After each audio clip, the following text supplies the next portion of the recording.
Hi, Assalamualaikum warahmatullahi wabarakatuh. So in this video, you will be looking at more examples related to finding the root of polynomials.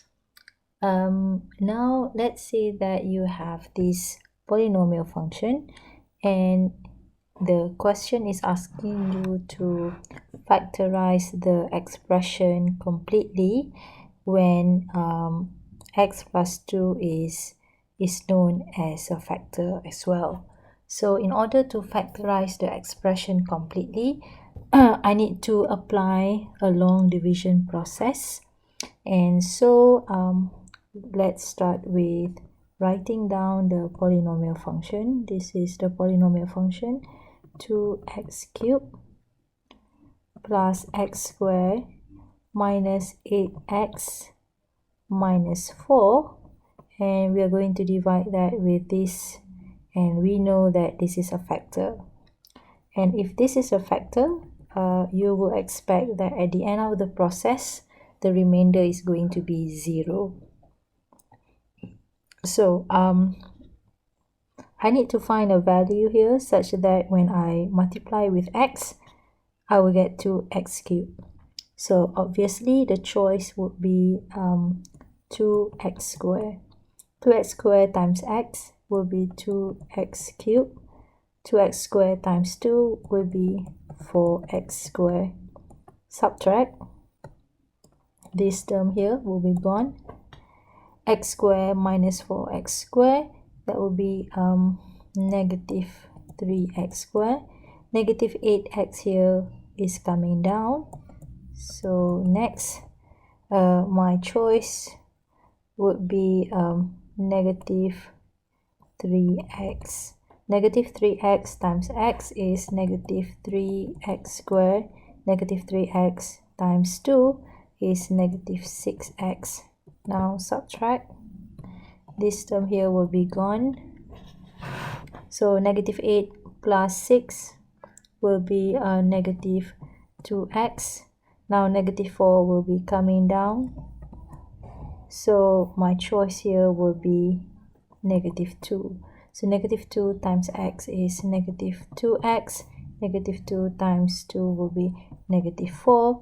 And when you subtract them, the remainder here will be 0.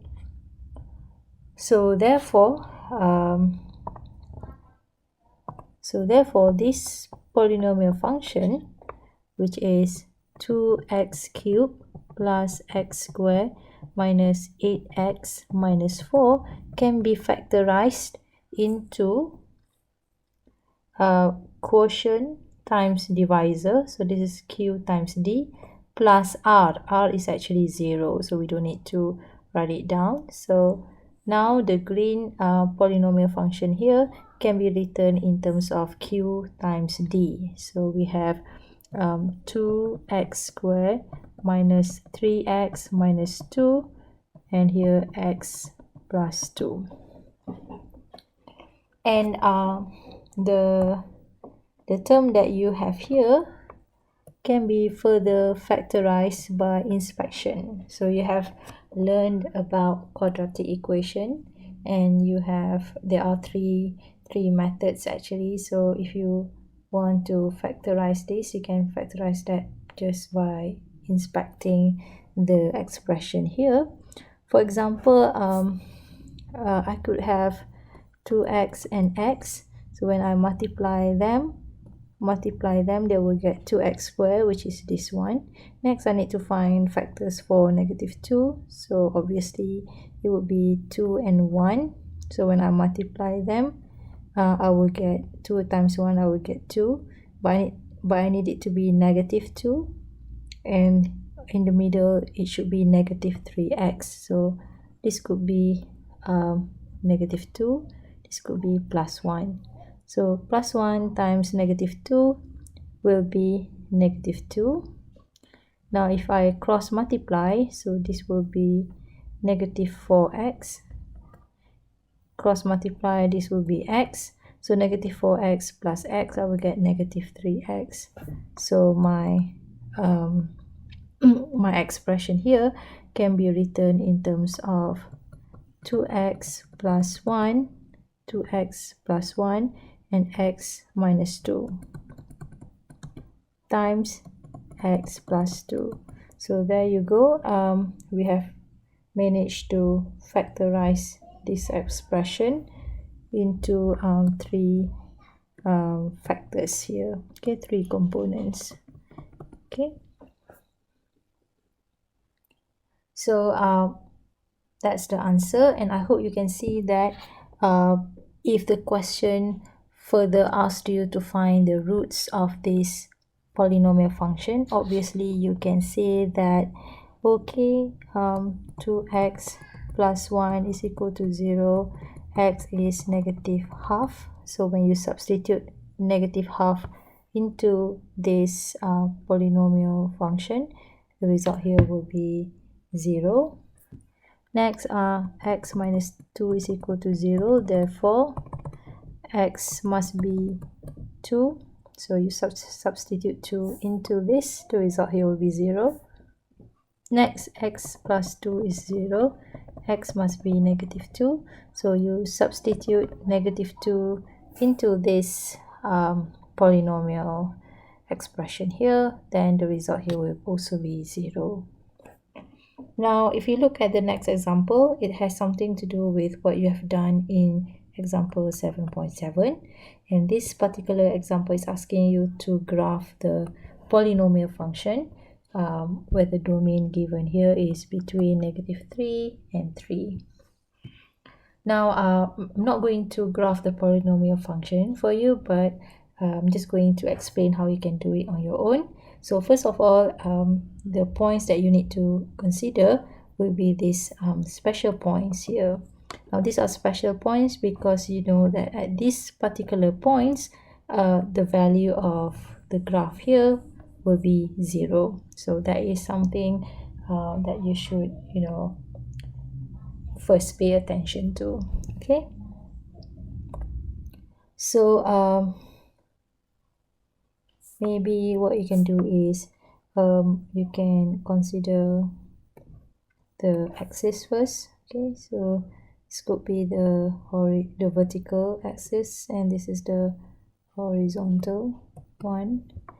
So this is x, and this is the polynomial function, which is px. Now this could be negative 1, negative 2, negative 3. This could be 1, 2, or 3. So points that you should pay attention first is at points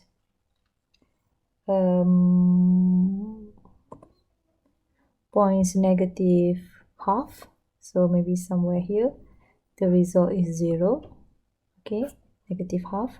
Next, at points 2 and negative 2. So 2 and negative 2. So here also will be 0, 2, negative 2. And so the rest of the points, you can get that by substituting the values. For example, you can create a table of x. Okay, and this is your px. So if x negative 3, what's the value of px? So again, px here is this function, this polynomial function. So I'm going to write down px. So px is 2x plus 1, and then you have x plus 2 and x minus 2. So this is the function given here, x minus 2, x plus 2, 2x plus 1. So when x is negative 3, you can substitute the value here accordingly, and you will get what is px. Okay, and when x is negative 2, you already know the value here will be 0. X is negative 1, maybe you need to find the value of it. Substitute negative 1 into this, and you will get the answer for px. Next, for 0, now 0 is quite easy. So if I substitute the value of 0, I'll get here 1 times 2, which is 2. 2 times negative 2 is negative 4. for example. So I know at point 0 here, the value of px is somewhere here, maybe -4. Okay, and you can just go on and continue doing that for other points, for example point 1 and point 3, and based on that you can just go on and plot the points on the graph, connect the dots, and get the curve of the polynomial function.